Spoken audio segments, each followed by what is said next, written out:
So welcome everyone to May's First Friday. My name is Janice Kaye. I'm one of the co-founders here at Corentus. And so thank you for being with us. And with every First Friday, Alexander, the other co-founder, will be bringing you through a coherence moment.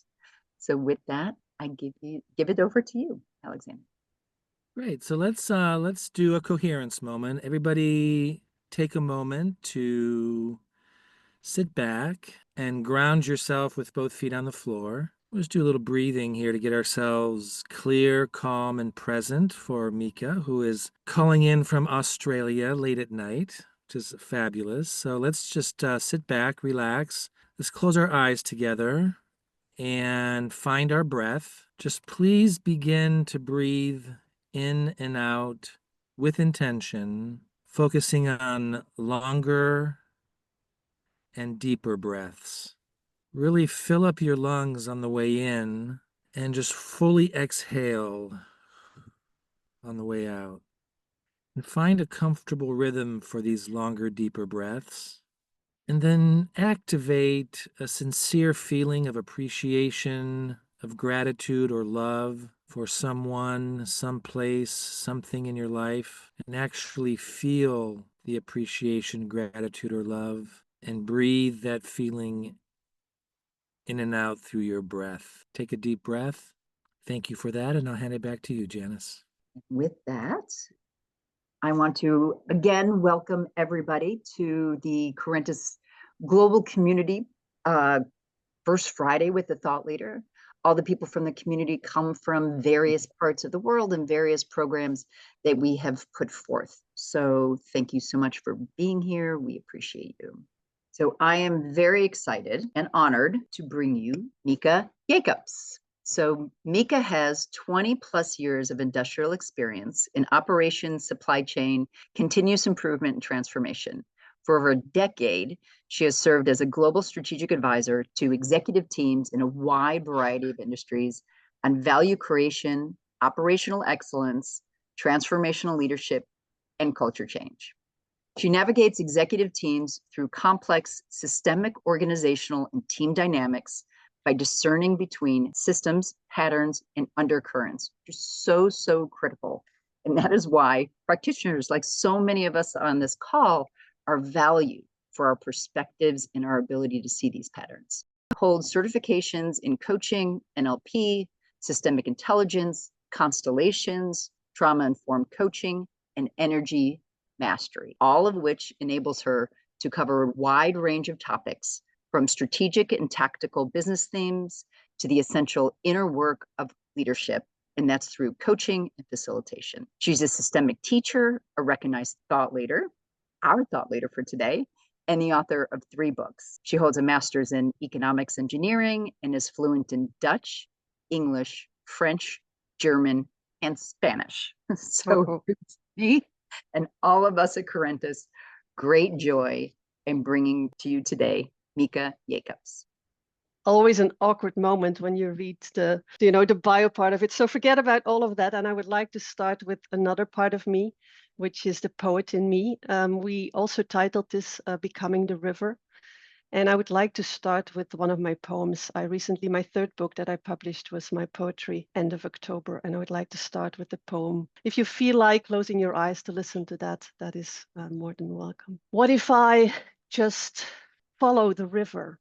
Do nothing else in this life, barefoot, lightly touching its banks, leaving no trace, only my silhouette, reflected in the shallows, following its moody curves, taking it, trusting that it will lead me to the source at last, painting the webs of roots that are holding the river borders, uncovered by its endless flow, mesmerizing each unique maze. Gathering the treasures of the flood, white, soft, polished stones. Rocks are calling my name, the sand glows in the palm of my hand. I'm honoring my place in the everything. The sacred plants and animals belonged here long before we humans did. I'm witnessing the beavers' labor, changing the river's direction as they please, discovering a deer's antler, counting another year on its majestic head. I'm leaving it where he let go. It is not mine to keep. Finding shelter in nightly caves, laying my head to rest, spied on by a family of bats, conversing with the river snakes, the black ones and the tiny poisonous greens, eye to eye, whispering without words. I know I plead guilty as charged. I am a trespasser, but I mean no harm. I come in peace. Calling on the water spirits, the souls of the springs, the nymphs guarding the creeks, the creators of the rivers, the goddesses of the oceans, the beholders of all life. What if I just become the river, be nothing else in this life? And the reason I wanted to start with the poem is that when Janice and I were preparing for this conversation, I shared a bit with Janice what for me the big rivers are in my work. And for a big part, those are my foundations, and they're often in the background. And we'll talk a bit about that, what is in the background and what you bring to the forefront.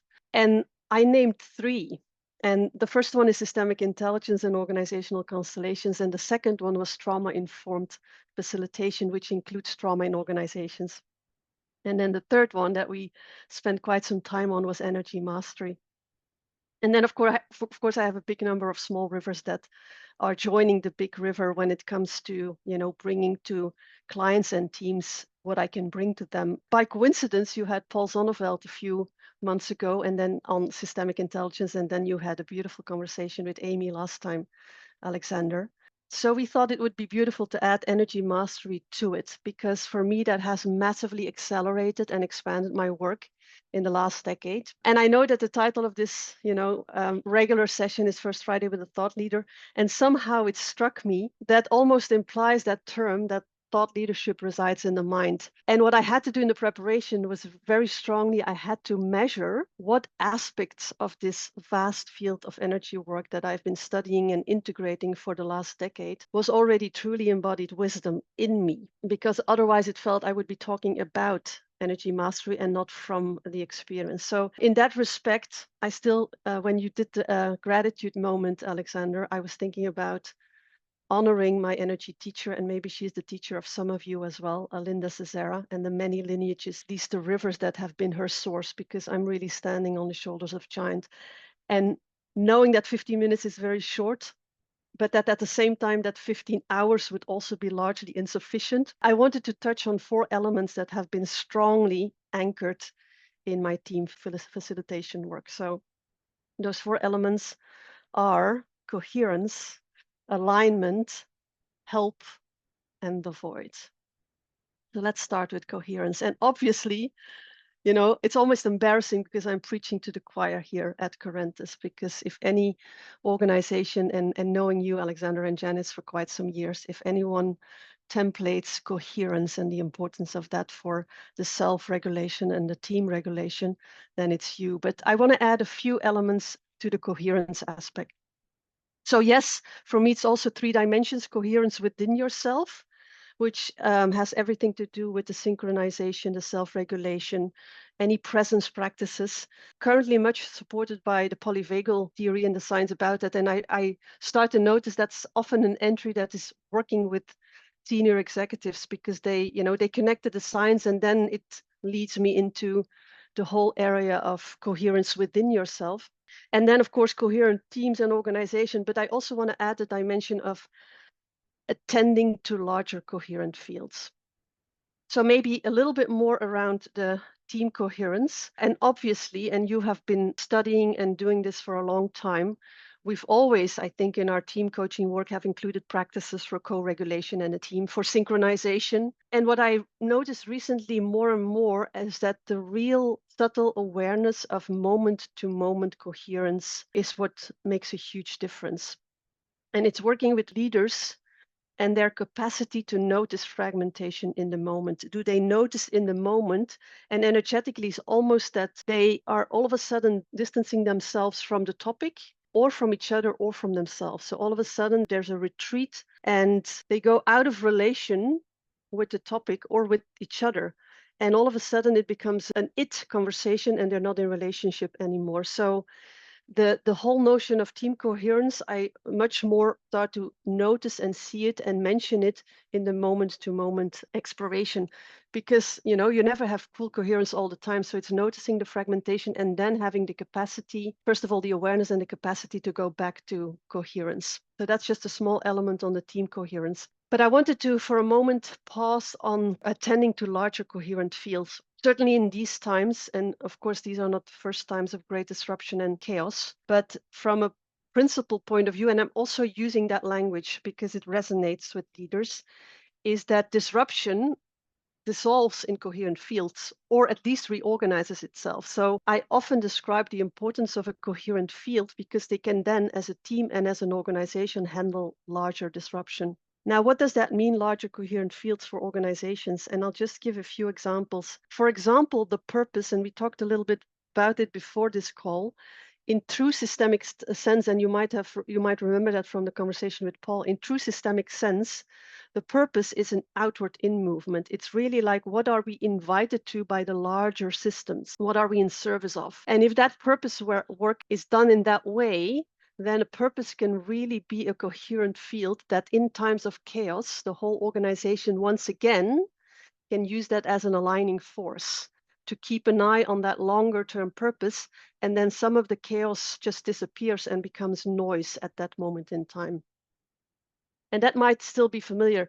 The other larger coherent fields that I work with often is nature. A lot of the industries that I work with have a strong connection to land because of the nature of their work, right? They are part of extraction of mineral resources, for example. And it's essential that they keep attending to the land. I'll give another example, and it sounds quite strange that even in a professional services organization, this mattered. I once worked with an organization, a large professional service firm, and I worked with a team in Canada, and there was such a sense of inferiority versus the size in the US of the US team and the market, etc.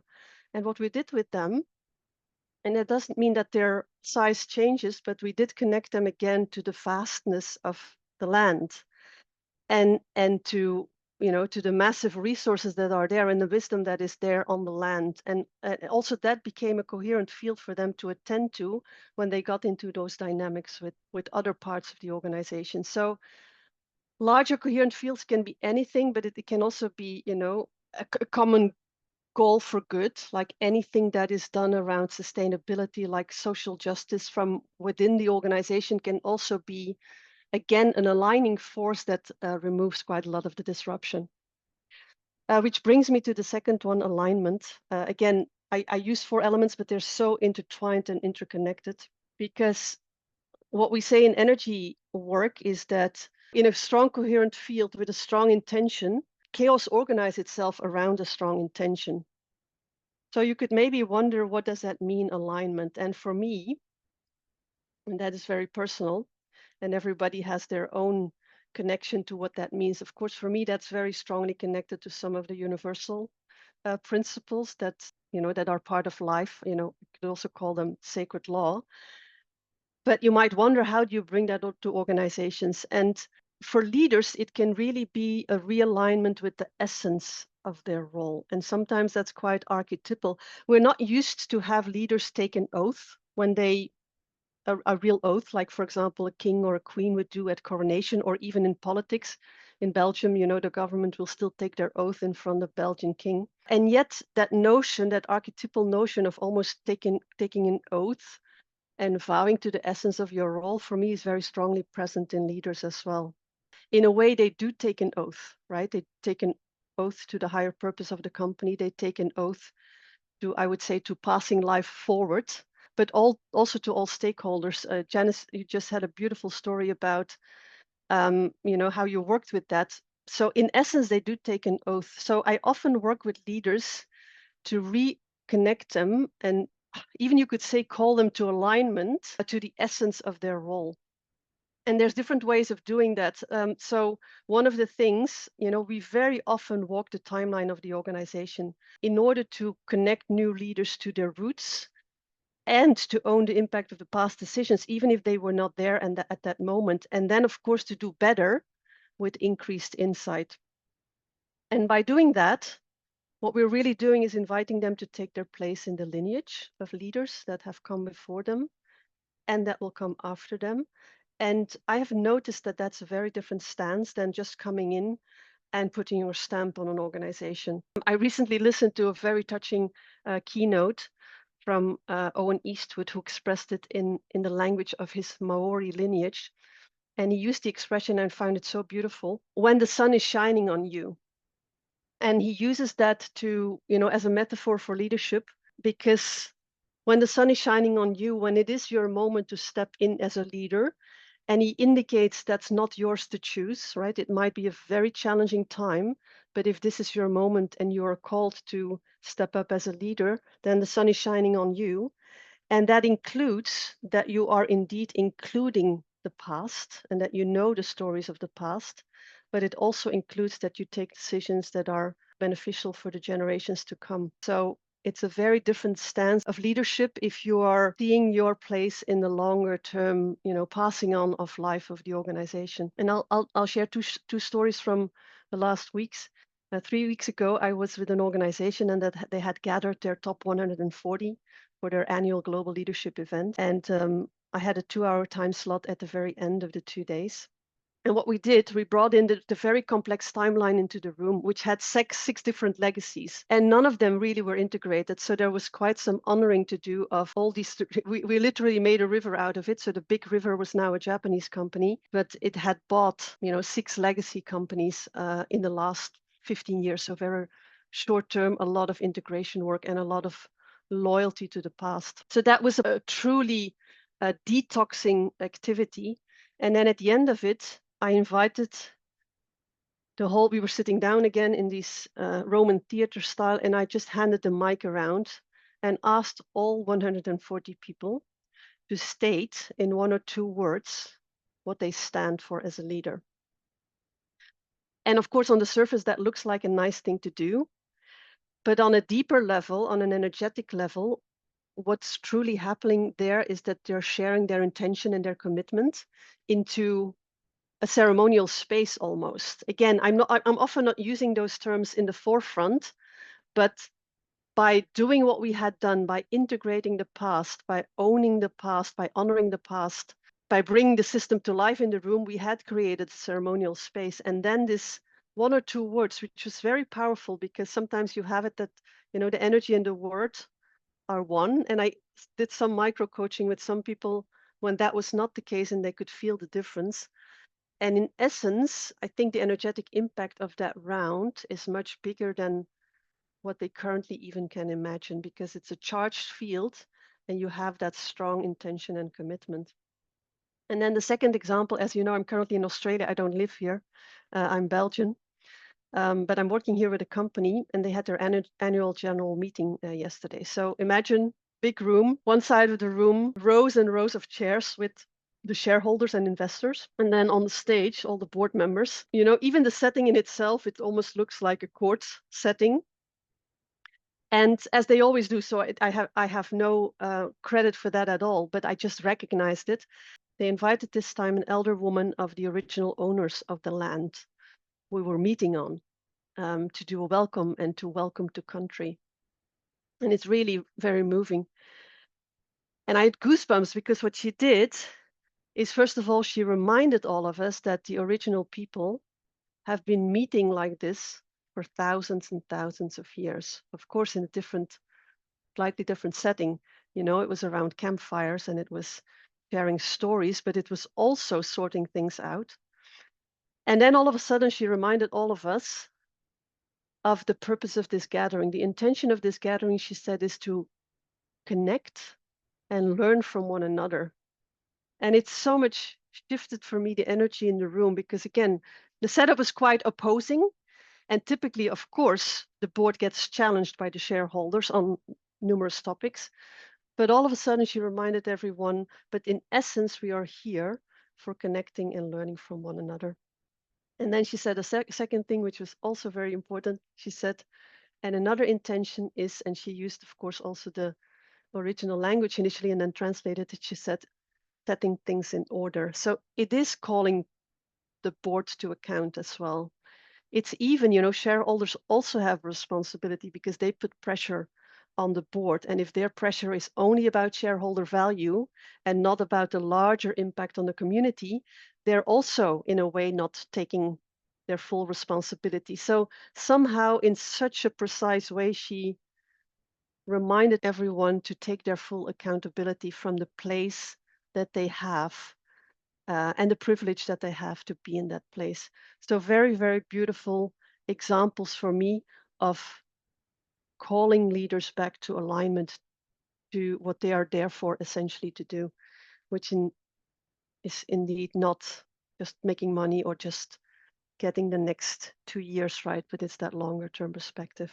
Maybe a last thing on alignment. It's a North Star for myself as well, and it's an important principle in my life. And it also more and more means that I need to hold myself to a very high standard, because in the meantime, my body tells me when I'm off. And part of this commitment to coherence and alignment for me is to not ignore that when my measurement is telling me that something is off. It even from a time to time or on a regular basis invites me to reevaluate what I do, because in essence, as a team coach and a facilitator, I work with many industries that have a lot of soul searching to do. And I need to keep checking with myself when and where I'm equally receptive to some of the temptations that have led us to the fragmented world that we're currently living in. So that's always, it's a soul searching question that is coming back on a regular basis. The alternative is to go and live in a cave somewhere. So I'm not there yet. So it's always like, yeah, but how can I have impact in the industries that anyhow are the ones that also need to bring the solutions? 2 more, but a little shorter, and they're connected to the 2 previous ones. And Paul might have said that, I'm trying to remember. In systemic intelligence, we spend a lot of time on exploring and experiencing that stance of the systemic facilitator. And again, it's a very embodied, it's a very, spine based stance.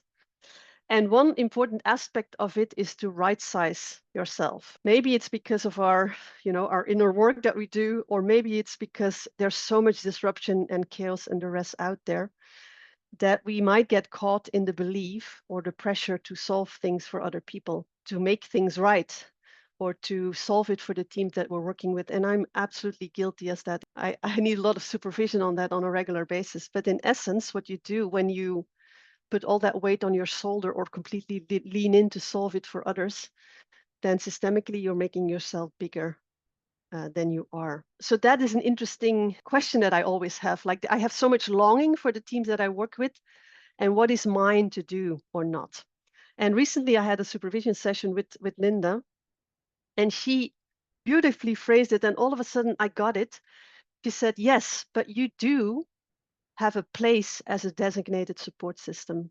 And from that place, you can ask for help on behalf of the team. And of course, you have to be very pure in this so that you're asking for help on behalf of the team without being attached to what that help looks like. So it's not being attached to the outcome or your specific idea of what that would look like. But if you can do that from a very detached place and you do it in a way for the highest good of all, then you can ask for help on behalf of the team. And that really shifted my perspective once again on some of the energetic work that I can do in the background when I'm also working with a team. And it's asking for help, and I'm not asking, I don't mean asking for help of my colleague.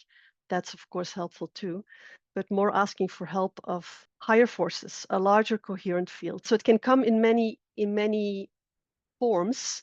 And I personally do ceremonial work up front, where I really orient to, exactly this organization, me as a facilitator in this moment of time with these challenges ahead of them. And then I do my ceremonial work. But more and more, I also bring that to the forefront. What it could look like asking for help of a larger field in companies and organizations, it could, as I said before, it could be asking support of the land. So next week, we're meeting with the top 200 people of the company that I'm here for. And we're really meeting on sacred land where, the original owners still live. They still have their sacred places. And, in my preparation work, I really was attuning to the land and could feel the strength and the power of the land to support that this organization explores the dynamics of collective trauma, that they explore the impact of some of the colonization waves that they have benefited from. So it was really interesting for me to experience that they are supporting this because it's healing movement. Another one, beautiful to do, and sometimes you can do that with the timeline, is to ask support from the lineage of leaders. Of course, the ones that had the best interest of the company in mind, or calling on the founding spirit again. Sometimes, we're connecting to the founding spirit of the company and try to reignite that if that has been lost along the way. So also that is asking for support that is, more energetic than very concrete or tactical support. Sometimes I'm asking for ancestral knowledge. And one of our other teachers beautifully says that not to contrast it completely with some of our emerging knowledge right now, but more to find the interconnections and from that find new solutions. So it's not about that one is right and this one's wrong or the other way around.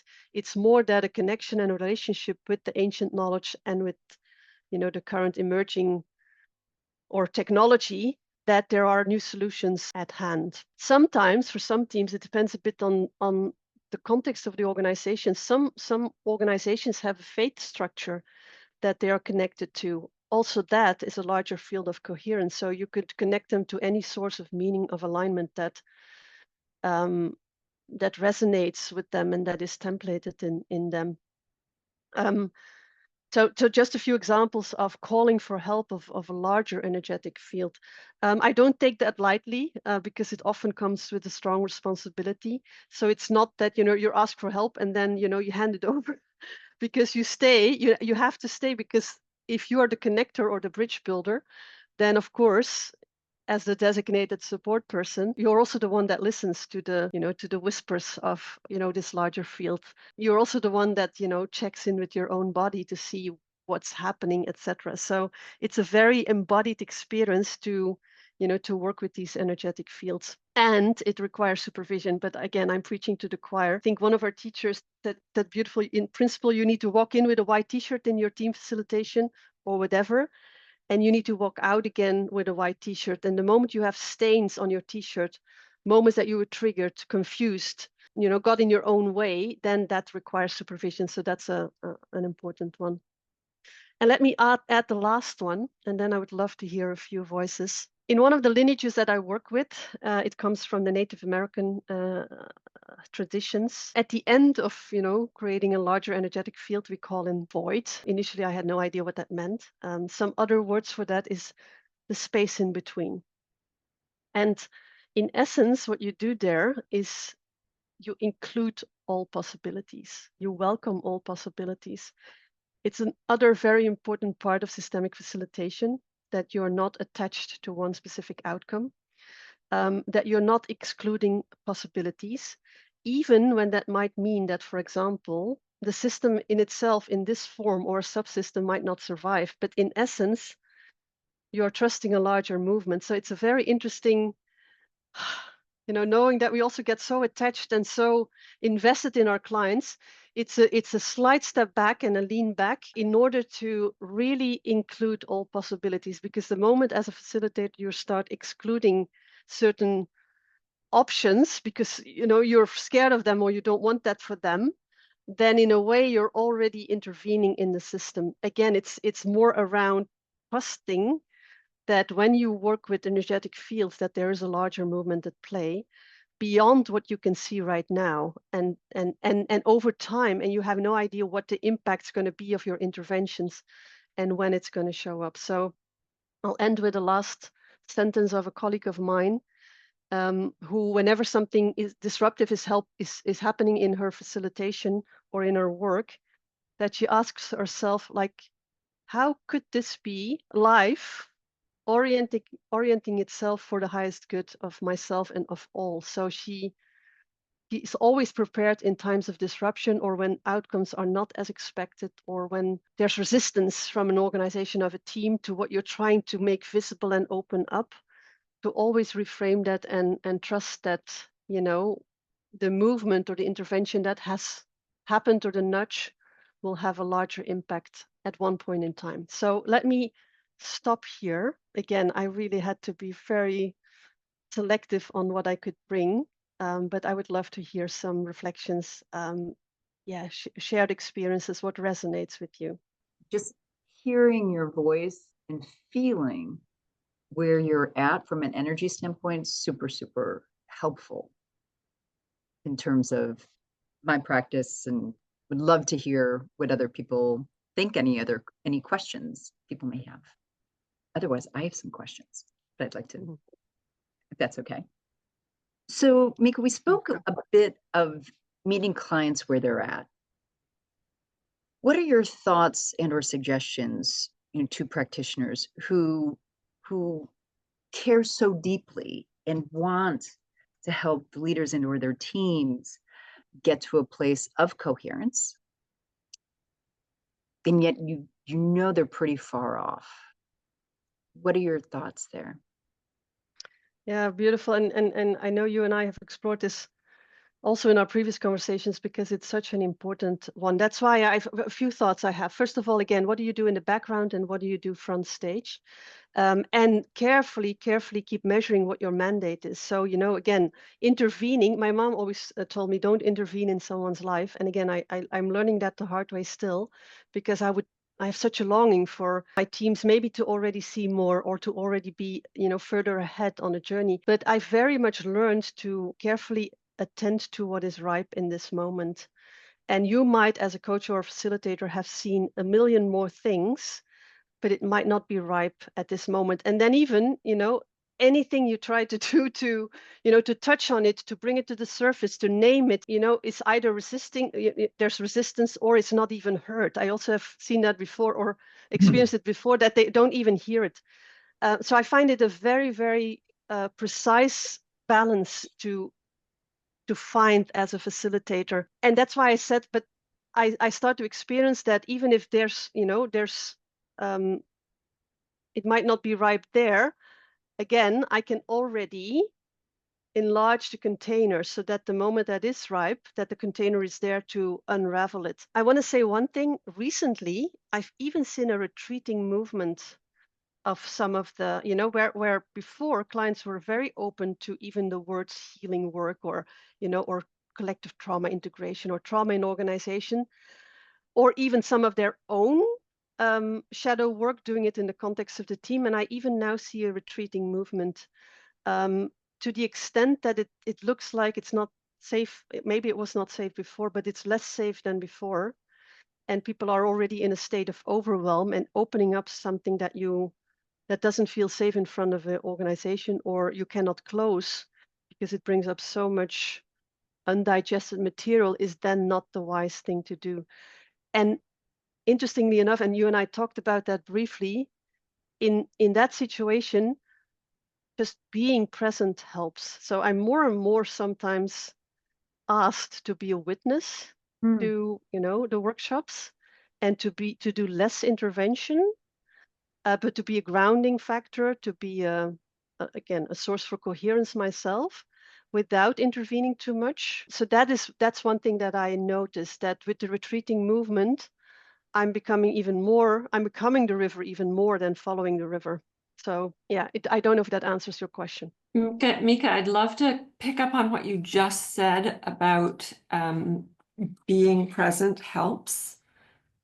And I was in a situation in the last week where I was being present with a team, and I couldn't figure out what to do with my face. I couldn't figure out, I was on Zoom. I had this sense that probably the way I looked wasn't the way the team most needed me to be, and yet I was simply being present with the team. What could you offer around how we show up when we're on video in that role?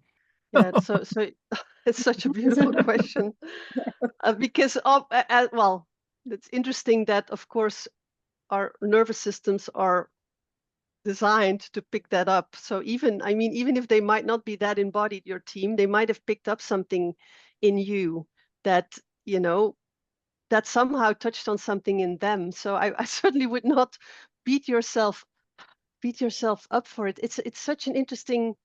What does being look like? Does being look like you're completely zen all the time, or does being, include congruence? And I think it includes congruence. So if something is happening in you and that shows, then that's probably the right thing at that point. It's more true than a poker face. So yeah. So my answer is certainly not going to be, be the most Zen and Buddha-like presence all the time. It's much more, much more. My system is really a reflection of what's happening there. I would love to have a longer conversation about that, because what I notice often is that I'm hosting the system in me. And then from there, I learn a lot. So a lot of the work is happening in me. My energy teacher would say it would be better if it happens at the edges. So like it doesn't need to be in you. It can happen at your energetic edge, because otherwise you get merged as well. But my instrument is part of the equation. It's part of the relationship. So it's not a perfectly Zen body. It's in relationship with it. So I would actually trust what was happening in you.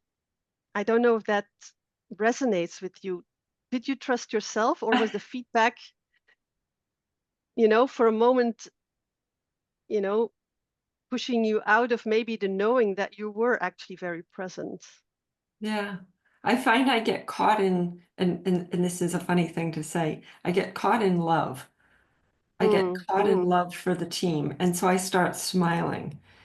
And I don't know how that comes across.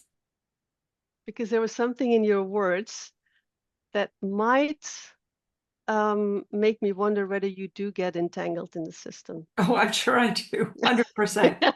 Yeah. So, and again, that is beautiful. And sometimes it takes a bit of, it reduces a bit your capacity to hold all options. Mm. Yeah. So.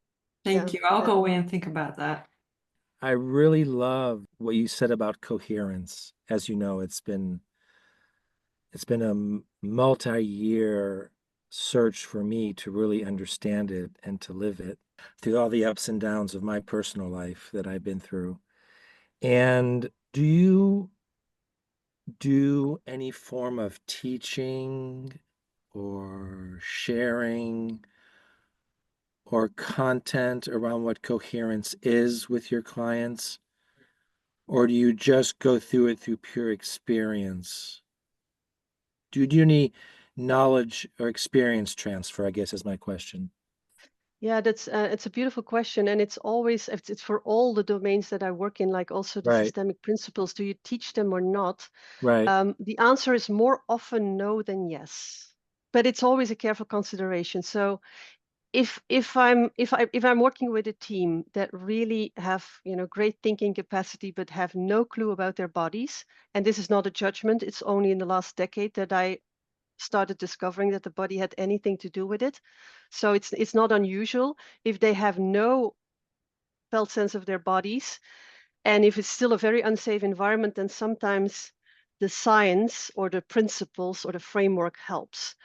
And what I have found is that polyvagal is a good entry for executives. So I teach it the way I learned it, so not necessarily which is it's very much the ventral vagal, the dorsal vagal, the sympathetic nervous system that keeps you in mobilization. And I also apply that to teams. Like, is the team still in connection?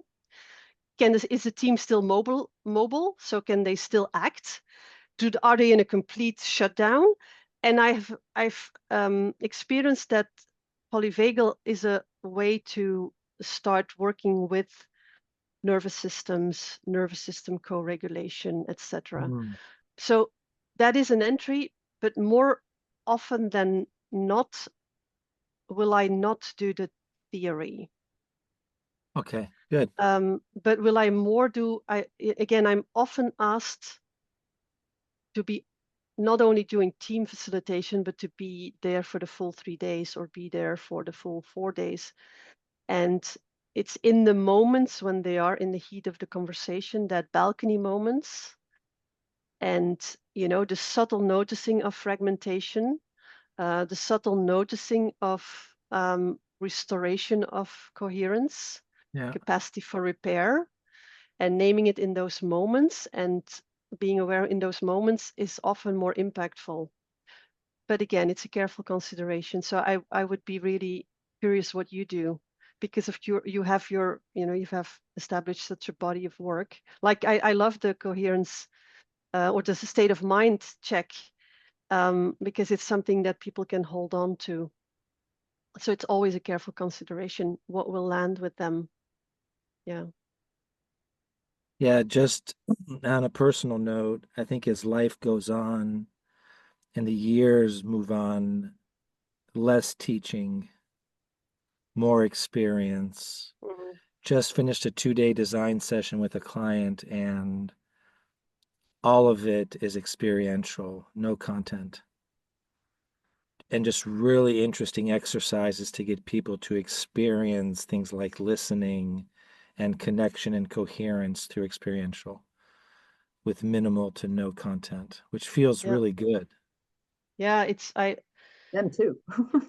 Them too, I yeah. I even notice a fatigue with Fatigue. frameworks and with Yes. models, and quite a relief when they realize that I and we are not attached to a framework. Again, for me, of course, my systemic lenses will always be on, but I don't feel a need necessarily to always repeat, that is, yeah, my body of work. Or yeah, so I more and more sense a fatigue of frameworks. Mm. Like psychological safety for a moment. Very interesting. You can bring it as a concept, and then it gets a bit the impression like you have it or you don't, and it's something you put in place. And more, working again, what is psychological safety moment to moment to moment? Because it's a movement, right? It's there and it's not there, and people get triggered and hurt and retreat, and it takes a while to recover. So it's much more subtle than, we install psychological safety. But that of course requires precise attunement to what is happening. Yes. Like a river. Like a river, yeah.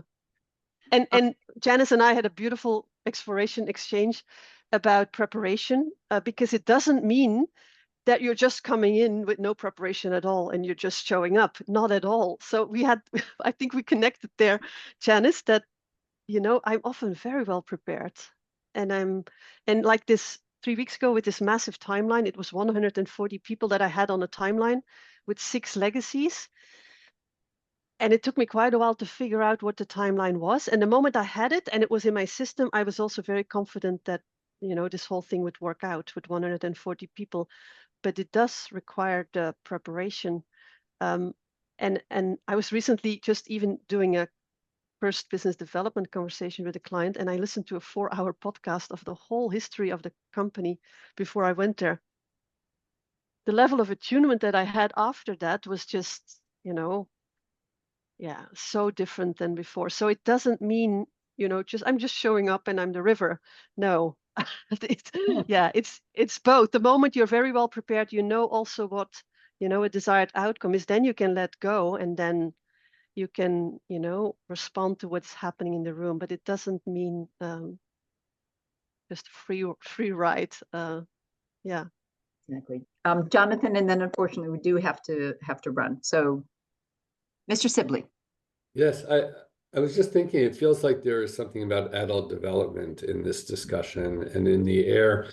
And the opposite of what I think you're talking about, or what we're talking about, is folks who are so attached to terminology and to these precise distinctions that make sense to some lineage, but not to the people we're working with. And so to be able to let go of that and think of what's really helpful, it just really resonates with me. Yeah, we talked about it today, even for a specific organization, because in that case, the leaders are leading the organization as if they're already in self-transforming, or at least self-authoring.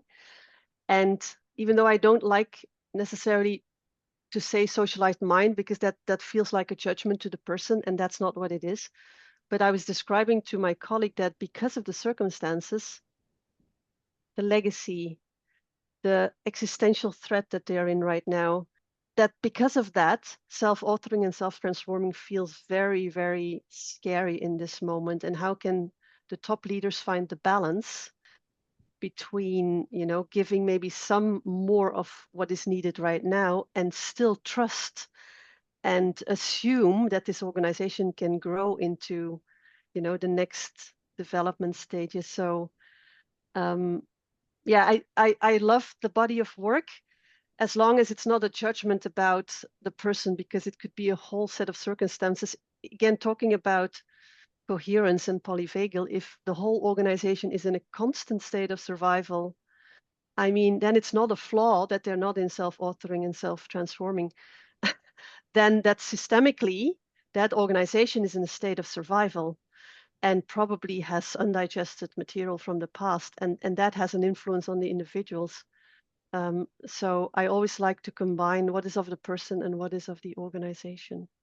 So, but yes, and you see, of course, amongst us as facilitators, I love building these bridges between frameworks, but not being attached to it. But sometimes they're just helpful to, you know, bring a point of view, or to, you know, to give a bit of a context. But, you know, this exchange is very helpful for me, because that makes my library behind me much bigger.